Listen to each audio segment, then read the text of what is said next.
Gustog baho-baho ang akong ex-boyfriend.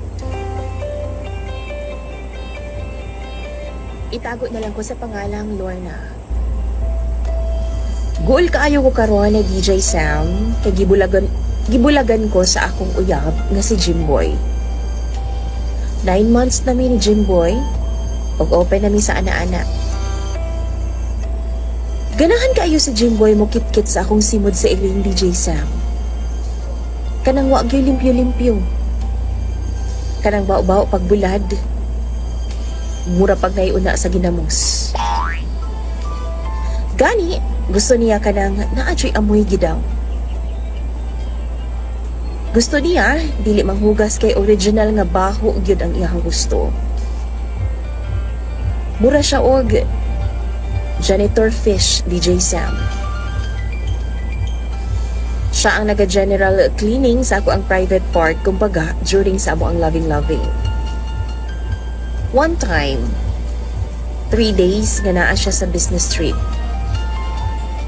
Og sa pag-uli niya, timing nga bag-o kong ligo. Humot, og presko kaayo ko ni adtong tungura DJ Sam. Pero kabalo ka, imbis nga malipay, iyahan naman noon kong gibulagan. Nasuko siya nako kay ako adang gihugasan. Na dapat daw, pasagdan ra nako nga manimaho kini kay maugi daw ang iyahang giganahan o giapas nako.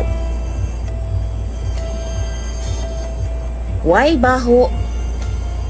Wala daw siya'y gana sa kama, DJ Sam.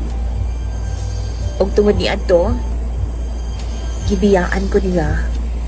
Og 1 week na, mawala na siya mibalik pa sa ako ang boarding house. May chat, o di ba ka, mag-call, wala gyud DJ Sam. Unsa man ang akong buhaton. In love kaayo ko sa iya ha. Tabangi daw ko, be. Og hatagi ko ninyo sa inyong advice. Imong follower, Lorna.